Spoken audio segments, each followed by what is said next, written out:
Hi everyone, welcome to the class. ഇന്നത്തെ ക്ലാസ്സിൽ നമ്മൾ ഡിസ്കസ് ചെയ്യുന്നത് ഒപ്റ്റിക്കൽ ഇൻസ്ട്രുമെന്റ്സിനെ കുറിച്ചാണ്. ഒപ്റ്റിക്കൽ ഇൻസ്ട്രുമെന്റ്സിനെ രണ്ടായിട്ട് തരംതിരിച്ചിട്ടുണ്ട്. വിഷ്വൽ ഇൻസ്ട്രുമെന്റ്സും ഉണ്ട്, സ്പെക്ട്രൽ ഇൻസ്ട്രുമെന്റ്സും ഉണ്ട്. അതിൽ വിഷ്വൽ ഇൻസ്ട്രുമെന്റ്സ് എന്ന് പറഞ്ഞാല് വിഷന് സഹായിക്കുന്നതാണ്, കാണാൻ വേണ്ടി, വസ്തുക്കളെ കാണാൻ വേണ്ടി സഹായിക്കുന്നതാണ് നമ്മൾ വിഷ്വൽ ഇൻസ്ട്രുമെന്റ്സ് എന്ന് പറയുന്ന ഗ്രൂപ്പിൽ പെടുത്തിയിരിക്കുന്നത്. അതുപോലെ സ്പെക്ട്രൽ ഇൻസ്ട്രുമെന്റ്സ് എന്ന് പറയുന്നത് ലൈറ്റിനെ കുറിച്ച് നമ്മൾ സ്റ്റഡി ചെയ്യാൻ വേണ്ടിയിട്ട് ഉപയോഗിക്കുന്ന ഇൻസ്ട്രുമെന്റ്സ് ആണ്. ഇപ്പൊ വിഷ്വൽ ഇൻസ്ട്രുമെന്റിൽ ഏറ്റവും പ്രധാനപ്പെട്ട വിഷ്വൽ ഇൻസ്ട്രുമെന്റ് ഏതാ? നമുക്ക് കാണാൻ സഹായിക്കുന്നത് നമ്മുടെ കണ്ണ് തന്നെ അല്ലേ. അപ്പൊ ഐ എന്ന് പറഞ്ഞാൽ എന്താണ്? ഒരു വിഷ്വൽ ഇൻസ്ട്രുമെന്റ് ആണ്. നമ്മൾ ലെൻസുകൾ ഉപയോഗിക്കാറുണ്ട് കാണാൻ വേണ്ടിയിട്ട്. അതുപോലെ മിററുകൾ ഉപയോഗിക്കുന്നുണ്ട്, ബൈനോക്കുലർ ഉപയോഗിക്കുന്നുണ്ട് അല്ലെ, പെരിസ്കോപ്പ്, മൈക്രോസ്കോപ്പ്, ടെലിസ്കോപ്പ്, ഇതൊക്കെ നമ്മൾ എന്തിനു വേണ്ടി ഉപയോഗിക്കുന്നുണ്ട്? വസ്തുക്കളെ കാണാൻ വേണ്ടി ഉപയോഗിക്കുന്നുണ്ട്. അപ്പൊ അതുകൊണ്ട് തന്നെ ഇതെല്ലാം എന്തിൽ ഉൾപ്പെടുന്നു? വിഷ്വൽ ഇൻസ്ട്രുമെന്റ്സിൽ ഉൾപ്പെടുന്നു. ഇനി ഒരു ലൈറ്റിനെ കുറിച്ച് പഠിക്കാൻ വേണ്ടിയാണ് നമ്മൾ സാധാരണ പ്രിസം, ഗ്രേറ്റിംഗ് ഒക്കെ ഉപയോഗിക്കുന്നത്. അതിനെ എന്തായിട്ട് ക്ലാസിഫൈ ചെയ്തിരിക്കുന്നു? സ്പെക്ട്രൽ ഇൻസ്ട്രുമെന്റ്സ് എന്ന് പറയുന്ന വിഭാഗത്തിൽ പെടുത്തിയിരിക്കുന്നു. പക്ഷെ നമ്മുടെ സിലബസ് പ്രകാരം, നമ്മുടെ സിലബസ് പറഞ്ഞാൽ പോളിടെക്നിക്കിന്റെ 2021 റിവിഷൻ സിലബസ് പ്രകാരം നമുക്ക് പഠിക്കാനുള്ള ഒപ്റ്റിക്കൽ ഇൻസ്ട്രുമെന്റ്സ് രണ്ടെണ്ണമാണ്. ഒന്ന് സിമ്പിൾ മൈക്രോസ്കോപ്പും രണ്ടാമത്തത് ടെലിസ്കോപ്പുമാണ്. അപ്പൊ നമുക്ക് നമ്മുടെ സിലബസിലേക്ക് കടക്കാം. അപ്പൊ ഒപ്റ്റിക്കൽ ഇൻസ്ട്രുമെന്റ്സിൽ നമ്മൾ ഒന്നാമതായിട്ട് ഡിസ്കസ് ചെയ്യുന്നത് സിമ്പിൾ മൈക്രോസ്കോപ്പിനെ കുറിച്ചാണ്. മൈക്രോസ്കോപ്പ് നമുക്കറിയാലോ, സാധാരണ നമ്മൾ എന്തിനു വേണ്ടിയിട്ടാണ് ഉപയോഗിക്കുന്നത്? ഒരു വസ്തുവിന്റെ മാഗ്നിഫൈഡ് ഇമേജ് കാണാൻ വേണ്ടിയിട്ടാണ് അല്ലെ. അപ്പോൾ simple microscope is an optical instrument which helps to see the magnified image of an object. ഒരു വസ്തുവിന്റെ മാഗ്നിഫൈഡ് ആയിട്ടുള്ള ഇമേജ് കണ്ടുപിടിക്കാൻ നമ്മളെ സഹായിക്കുന്ന ഒരു ഇൻസ്ട്രുമെന്റ് ആണ് എന്ത് പറയുന്നത്? സിമ്പിൾ മൈക്രോസ്കോപ്പ് എന്ന് പറയുന്നത്. ഇനി എന്താണ് ഇതിന്റെ പ്രധാനപ്പെട്ട ഭാഗം എന്ന് ചോദിച്ചാൽ, അതിന്റെ ഏറ്റവും പ്രധാനപ്പെട്ട ഭാഗം ഒരു കോൺവെക്സ് ലെൻസ് ആണ്. ആ കോൺവെക്സ് ലെൻസിന്റെ പ്രത്യേകത എന്ന് പറയുന്നത് അതിന് ഷോർട്ട് ഫോക്കൽ ലെങ്ത് ആയിരിക്കും എന്നുള്ളതാണ്. ഒരു ഷോർട്ട് ഫോക്കൽ ലെങ്ത് ഉള്ള ഒരു കോൺവെക്സ് ലെൻസ് ആണ് ഒരു സിമ്പിൾ മൈക്രോസ്കോപ്പ് ആയിട്ട് ആക്ട് ചെയ്യുന്നത്. ഇനി നമ്മൾ നോക്കാൻ പോകുന്നത് എങ്ങനെയാണ് ഈ സിമ്പിൾ മൈക്രോസ്കോപ്പ് ആയിട്ട് ഈ കോൺവെക്സ് ലെൻസ് ആക്ട് ചെയ്യുന്നതെന്നാണ്. ബോർഡിൽ ഞാനൊരു റേ ഡയഗ്രം കാണിച്ചിട്ടുണ്ട്. ഈ റേ ഡയഗ്രം നിങ്ങൾക്ക് ഫെമിലിയർ ആണ്. നമ്മൾ കോൺവെക്സ് ലെൻസിന്റെ റേ ഡയഗ്രംസ് പഠിച്ച സമയത്ത് ഈ കേസ് നമ്മൾ ഡിസ്കസ് ചെയ്തതാണ്. ഇവിടെ ഫോക്കസിനും ഒപ്റ്റിക് സെന്ററിനും ഇടയ്ക്ക് ഒബ്ജക്റ്റിനെ വെച്ച് കഴിഞ്ഞാൽ ആ ഒബ്ജക്റ്റിൽ നിന്ന് പ്രിൻസിപ്പൽ ആക്സിസിന് പാരലൽ ആയിട്ട് ലെൻസിൽ പതിക്കുന്ന റേ റിഫ്രാക്ഷന് ശേഷം ഫോക്കസിൽ കൂടെ കടന്നു പോകും. ഒപ്റ്റിക് സെന്ററിലേക്ക് പതിക്കുന്ന റേ ഡീവിയേഷൻ ഇല്ലാതെ കടന്നു പോകുന്നു. ഈ രണ്ട് റേയും ഡൈവേർജ് ചെയ്ത് പോകുന്നതായിട്ടാണ് കാണുന്നത് അല്ലെ. എവിടെയും കൂട്ടിമുട്ടാനുള്ള സാധ്യതയില്ല. അപ്പൊ ഈ റേസ് നമുക്ക് തോന്നുന്നത് ഇതിന്റെ പിന്നിൽ എവിടെയോ ഉള്ള ഒരു സോഴ്സിൽ നിന്ന് വരുന്ന റേസ് ആയിട്ടാണ്. അപ്പോൾ ഈ രണ്ട് റേസും കൂട്ടിമുട്ടുന്നതായിട്ടുള്ള ആ പോയിന്റിലായിരിക്കും ഈ ഒബ്ജക്റ്റിന്റെ ഇമേജ് ഫോം ചെയ്യുക. ഇതൊക്കെ നമ്മൾ നേരത്തെ മനസ്സിലാക്കിയതാണ്. ഈ ഇമേജ് എങ്ങനെയാണ്? വലിയ മാഗ്നിഫൈഡ് ആയിട്ടുള്ള ഇമേജ് ആണ്, ഒബ്ജക്റ്റിനേക്കാളും വലിയൊരു ഇമേജ് ആണ്. നമ്മൾ കാണുന്നതും എങ്ങനെയാണ്? ഇറക്റ്റ് ആയിട്ടുള്ള നേരെ തന്നെയുള്ള ഇമേജ് ആണ് കാണുന്നത്. പക്ഷെ അതെങ്ങനെയാണ്? വെർച്വൽ ഇമേജ് ആണ്. റിയൽ റേസ് അല്ല ഇമേജ് ഉണ്ടാക്കുന്നത്, വെർച്വൽ റേസ് ആണ് ഇമേജ് ഫോം ചെയ്യിക്കുന്നത്. ഒപ്റ്റിക് സെന്ററിനും ഫോക്കസിനും ഇടയ്ക്ക് ഒരു ഒബ്ജക്റ്റിനെ വെക്കുന്ന സമയത്ത് ഒരു കോൺവെക്സ് ലെൻസ് ഇറക്റ്റ് ആയതും മാഗ്നിഫൈഡ് ആയതുമായിട്ടുള്ള വെർച്വൽ ഇമേജ് ഫോം ചെയ്യിക്കുന്നു എന്നുള്ളതാണ് ഒരു സിമ്പിൾ മൈക്രോസ്കോപ്പിന്റെ ബേസിക് പ്രിൻസിപ്പിൾ എന്ന് പറയുന്നത്. അപ്പൊ എന്താണ് പ്രിൻസിപ്പിൾ എന്ന് ചോദിച്ചാൽ, when A tiny object is placed between the optic centre and principal focus of the convex lens, A virtual erect and magnified image of the object is formed on the same side. അതേ സൈഡിൽ തന്നെ ഒരു image form ചെയ്യുന്നുണ്ട്. അപ്പൊ നമ്മൾ ചെറിയ വസ്തുവിനെ വലുതാക്കി കാണാം ഇവിടുന്ന് നോക്കുന്ന ഒരു ഒബ്സർവറെ സംബന്ധിച്ച് അല്ലെ.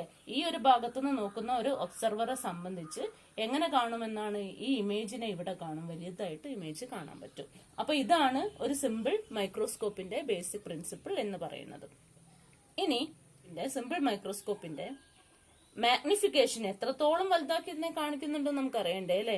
അതായത് ഒബ്ജക്റ്റിനെ അപേക്ഷിച്ച് വലിയ ഇമേജ് കിട്ടുന്നുണ്ട്. ആ വലിയ ഇമേജ് എത്രത്തോളം മാഗ്നിഫിക്കേഷൻ ഉണ്ടെന്ന് നമുക്ക് കണ്ടുപിടിക്കാൻ പറ്റും. അതിന് നമ്മളിവിടെ ലെൻസ് ഫോർമുലയാണ് ഉപയോഗിക്കുന്നത്.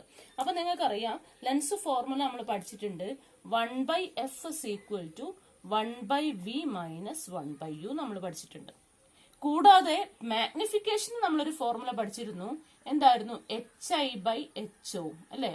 ഇമേജിന്റെ ഹൈറ്റ് ഡിവൈഡഡ് ബൈ ഒബ്ജക്റ്റിന്റെ ഹൈറ്റ്. ഇതിന് എന്തിനും തുല്യമാണ്? V/U തുല്യമാണെന്ന് നമ്മൾ നേരത്തെ പഠിച്ചിട്ടുണ്ട് അല്ലെ. അപ്പൊ നമ്മൾ എന്ത് ചെയ്യാൻ പോവുക? ഈ ഒരു ലെൻസിന്റെ ഫോർമുലേനെ മാഗ്നിഫിക്കേഷന്റെ ടേമിലേക്ക് ഒന്ന് റീറൈറ്റ് ചെയ്യാൻ പോവുകയാണ്. അതിന് നമ്മൾ ചെയ്യുന്നത് ഇത്രയേ ഉള്ളൂ. ഇതിലെല്ലാ ടേമിനെയും വി കൊണ്ടൊന്ന് മൾട്ടിപ്ലൈ ചെയ്യാം. അതായത് മൾട്ടിപ്ലൈങ് വിത്ത് എ വി കൊണ്ട് മൾട്ടിപ്ലൈ ചെയ്യുന്ന സമയത്ത് ഇവിടെ എന്ത് വരും? വി ബൈ എഫ് എന്ന് വരും അല്ലെ. ഇതിലോ വി ബൈ വി എന്ന് പറഞ്ഞാൽ 1 ആയിട്ട് മാറും. ഇവിടെ എന്ത് വരും? വി ബൈ യു എന്ന് വരും. വി ബൈ യു എന്ന് പറഞ്ഞാൽ ആരാണ്? മാഗ്നിഫിക്കേഷൻ ആണല്ലോ. അപ്പൊ നമ്മൾ വളരെ സിമ്പിൾ ആയിട്ട് v by f is equal to 1 minus m എന്ന രീതിയിലേക്ക് ഫോർമുലേനെ റീറൈറ്റ് ചെയ്തു.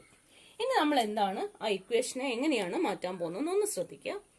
മാഗ്നിഫിക്കേഷന്റെ ഫോർമുലയായിട്ട് അതിനെ മാറ്റി എഴുതുന്ന സമയത്ത് എങ്ങനെ മാറ്റം വരും? നിങ്ങൾ ആലോചിച്ച് നോക്കൂ. പറഞ്ഞ എങ്ങനെ മാറ്റം വരും? മാഗ്നിഫിക്കേഷന്റെ ഫോർമുലയായിട്ട് അതിനെ മാറ്റി എഴുതുന്ന സമയത്ത് എം അല്ലേ ഇവിടെ ഉള്ളത്. അപ്പൊ എമ്മിനെ ഞാൻ ലെഫ്റ്റ് സൈഡിലേക്ക് എടുക്കുമ്പോൾ അത് പ്ലസ് എം ആയിട്ട് മാറും. 1 ഓൾറെഡി ഇവിടെ ഉണ്ട്. വി ബൈ എഫ് അങ്ങോട്ട് കൊണ്ടുപോകുമ്പോൾ 1 മൈനസ് വി ബൈ എഫ്. അപ്പൊ മാഗ്നിഫിക്കേഷന്റെ ഒരു ഫോർമുല നമുക്ക് കിട്ടി 1 മൈനസ് വി ബൈ എഫ്. പക്ഷെ ഇതിൽ നമ്മളൊരു ചെറിയ മാറ്റം വരുത്തുന്നുണ്ട്. ഇപ്പൊ സാധാരണ നമ്മളൊരു പത്രം വായിക്കുകയാണ് അല്ലെങ്കിൽ ഒരു പുസ്തകം വായിക്കുകയാണ്. നമുക്ക് നമ്മുടെ കണ്ണിന്റെ അടുത്ത് വെച്ച് കഴിഞ്ഞാൽ ക്ലിയർ ആയിട്ട് വായിക്കാൻ പറ്റുമോ? ഇല്ല അല്ലെ. നമ്മളൊരു നിശ്ചിത അകലം വിട്ടുവെക്കുമ്പോൾ മാത്രമാണ് നമുക്ക് അതിനെ ക്ലിയർ ആയിട്ട് ഒബ്സർവ് ചെയ്യാൻ പറ്റുന്നത് അല്ലെ, ക്ലിയർ ആയിട്ട് മനസ്സിലാക്കാൻ പറ്റുന്നത്. ആ ഒരു ദൂരത്തിന് നമ്മളൊരു പേര് പറയും. Least distance of distinct vision എന്ന് പറയും. ഡിസ്റ്റിങ്ക്റ്റ് വിഷൻ അതായത് വസ്തുക്കളെ വ്യത്യസ്തമായിട്ട് കാണാൻ വേണ്ടി ഏറ്റവും കുറഞ്ഞ അകലം വെക്കേണ്ടുന്ന കുറഞ്ഞ അകലം അല്ലെ. രണ്ട് വസ്തുക്കളായിട്ട് കാണാൻ വേണ്ടി അല്ലെ. ഇപ്പൊ പത്രം വായിക്കുകയാണെങ്കിൽ 2 അക്ഷരങ്ങളെ വ്യത്യസ്തമായ 2 അക്ഷരങ്ങളാക്കി നമുക്ക് മനസ്സിലാകണമെങ്കിൽ നമ്മൾ മിനിമം എത്ര ദൂരത്തിൽ വെക്കണം? അതിനെയാണ് നമ്മൾ എന്ത് പറയുന്നത്? Least distance of distinct vision. ഇത് നമ്മുടെ കണ്ണിന്റെ കേസാണ്. നമ്മുടെ ഐ എന്ന് പറയുന്നത് നമ്മുടെ ലെൻസ് ആണ്. കണ്ണ് അല്ലെ, ഒരു കോൺവെക്സ് ലെൻസ് ആണ് നമ്മുടെ ഐ എന്ന് പറയുന്നത്. അപ്പോൾ നമ്മുടെ കണ്ണിന് ഒരു പെർട്ടിക്കുലർ ഡിസ്റ്റൻസ്, ആ പെർട്ടിക്കുലർ ഡിസ്റ്റൻസ് എന്ന് പറഞ്ഞാൽ 25 സെന്റിമീറ്റേഴ്സ് ആണ്. അതായത് നമ്മുടെ കണ്ണിൽ നിന്നും 25 സെന്റിമീറ്റർ അകലെ വെക്കുമ്പോഴാണ് നമുക്ക് 2 അക്ഷരങ്ങളെ വ്യക്തമായിട്ടും ക്ലിയർ ആയിട്ടും നമുക്ക് 2 ആയിട്ട് കാണാൻ പറ്റുന്നത്. അങ്ങനെയാണെങ്കിൽ നമ്മുടെ ഈ ഒബ്സർവർ ഇവിടെ നിന്ന് നോക്കുന്ന സമയത്ത് ഈ ഒരു ഇമേജിനെ ക്ലിയർ ആയിട്ട് കാണുന്ന ദൂരവും എത്ര തന്നെയായിരിക്കും? ഡി എന്ന് പറയുന്ന 25 സെന്റിമീറ്റർ തന്നെയായിരിക്കില്ലേ? അപ്പോഴല്ലേ നമുക്ക് കൃത്യമായിട്ട് കാണാൻ പറ്റൂ. കണ്ണിൽ നിന്ന് എപ്പോഴും 25 സെന്റിമീറ്റേഴ്സിലായിരിക്കും ക്ലിയർ ഇമേജ് കാണാൻ പറ്റുക. അപ്പൊ നമ്മളിവിടെ നിൽക്കുന്ന, അതായത് ലെൻസിന്റെ അടുത്ത് നിന്ന് ഒരു ഒബ്സർവർ ഇതിനെ നോക്കിക്കഴിഞ്ഞാൽ ഡി എന്ന് പറയുന്നത് 25 സെന്റിമീറ്റേഴ്സിലാണ് ഈ ഇമേജിനെ ആൾക്ക് കറക്റ്റ് ആയിട്ട് കാണാൻ പറ്റുക. അങ്ങനെ കാണാൻ വേണ്ടിയിട്ട് നമ്മൾ മൈക്രോസ്കോപ്പ് ഒന്ന് അഡ്ജസ്റ്റ് ചെയ്തിട്ട് ക്ലിയർ ഇമേജ് ഡിയിൽ കിട്ടുന്നവരെ നമുക്ക് എന്ത് ചെയ്യാൻ പറ്റും? ഫോക്കസ് ചെയ്ത് നിർത്താൻ പറ്റും. അതുകൊണ്ട് തന്നെ ഇവിടെ വി എന്ന് പറയുന്നത് ശരിക്കും എന്തിന് തുല്യമാണ്? ഡിക്ക് തുല്യമാണ്. ഡിസ്റ്റിങ്ക്റ്റ് വിഷൻ എന്ന് പറയുന്ന ദൂരത്തിന് തുല്യമാണ്. ഇനി നോക്കൂ, ഈ ഡി എന്ന് പറഞ്ഞ ഡിസ്റ്റൻസ് എങ്ങോട്ടാ മെഷർ ചെയ്യുക? ഒപ്റ്റിക് സെന്ററിൽ നിന്ന് ലെഫ്റ്റിലേക്ക് മെഷർ ചെയ്യണം അല്ലെ. അങ്ങനെ ലെഫ്റ്റിലേക്ക് മെഷർ ചെയ്യുമ്പോൾ ഡിയുടെ വാല്യൂ നെഗറ്റീവ് എടുക്കണം നമ്മൾ പഠിച്ചിട്ടുണ്ടല്ലോ അല്ലെ. ഒപ്റ്റിക് സെന്ററിൽ നിന്ന് ലെഫ്റ്റിലേക്ക് മെഷർ ചെയ്യുമ്പോൾ നെഗറ്റീവും ഒപ്റ്റിക് സെന്ററിൽ നിന്ന് റൈറ്റിലേക്ക് മെഷർ ചെയ്യുമ്പോൾ പോസിറ്റീവും എന്നല്ലേ പഠിച്ചത്. അപ്പൊ ശരിക്കും പറഞ്ഞാൽ ഡി എന്തായിട്ട് എടുക്കണം? ഇവിടെ നെഗറ്റീവ് ആയിട്ട് എടുക്കണം. അപ്പൊ നമുക്ക് ഈ ഇക്വേഷനില്, മാഗ്നിഫിക്കേഷന്റെ ഇക്വേഷനില് വിക്ക് പകരം ഡി സബ്സ്റ്റിറ്റ്യൂട്ട് ചെയ്യണം.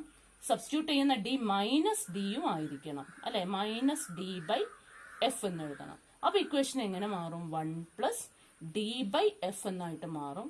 ഒന്നും കൂടെ മാറ്റി എഴുതുകയാണെങ്കിൽ ഈ ഡി 25 സെന്റിമീറ്റർ ആയതുകൊണ്ട് ഇതിനെ വേണമെങ്കിൽ എങ്ങനെ എഴുതാം? 1 പ്ലസ് 25 ബൈ എഫ് എന്നും എഴുതാം. അപ്പൊ മാഗ്നിഫിക്കേഷന്റെ ഫോർമുല നമ്മൾ എഴുതിയിട്ടുണ്ട്. 1 പ്ലസ് ഡി ബൈ എഫ് അല്ലെങ്കിൽ 1 പ്ലസ് 25 ബൈ എഫ് എന്നാണ് മാഗ്നിഫിക്കേഷന്റെ ഫോർമുല കണ്ടുപിടിക്കേണ്ടത്. അപ്പൊ ഇത്രയും കാര്യങ്ങളാണ് ഒരു സിമ്പിൾ മൈക്രോസ്കോപ്പിനെ കുറിച്ച് മനസ്സിലാക്കാനുള്ളത്. അപ്പൊ നമ്മൾ എന്തൊക്കെ കാര്യങ്ങൾ അറിയണം? സിമ്പിൾ മൈക്രോസ്കോപ്പ് എന്ന് പറഞ്ഞാൽ ചെറിയ വസ്തുക്കളെ വലുതാക്കി കാണിക്കുന്ന ഉപകരണമാണ്. അതിന്റെ പ്രധാനപ്പെട്ട ഭാഗം ഷോർട്ടർ ഫോക്കൽ ലെങ്ത് ഉള്ള ഒരു കോൺവെക്സ് ലെൻസ് ആണ്. ഇനി അതിന്റെ പ്രിൻസിപ്പിൾ എന്താണ്? ഒരു കോൺവെക്സ് ലെൻസിന്റെ ഫോക്കസിനും ഒപ്റ്റിക് സെന്ററിനും ഇടയ്ക്ക് ഒരു ഒബ്ജക്റ്റിനെ വെച്ച് കഴിഞ്ഞാൽ അതിന്റെ വെർച്വൽ ആയിട്ടുള്ള, മാഗ്നിഫൈഡ് ആയിട്ടുള്ള, ഇറക്റ്റ് ആയിട്ടുള്ള ഇമേജ് അതേ സൈഡിൽ ലഭിക്കുന്നു എന്നുള്ളതാണ് ഒരു സിമ്പിൾ മൈക്രോസ്കോപ്പിന്റെ പിന്നിലുള്ള തത്വം എന്ന് പറയുന്നത്. അത് നമ്മളിവിടെ ഡയഗ്രമാറ്റിക്കലി കാണിച്ചു.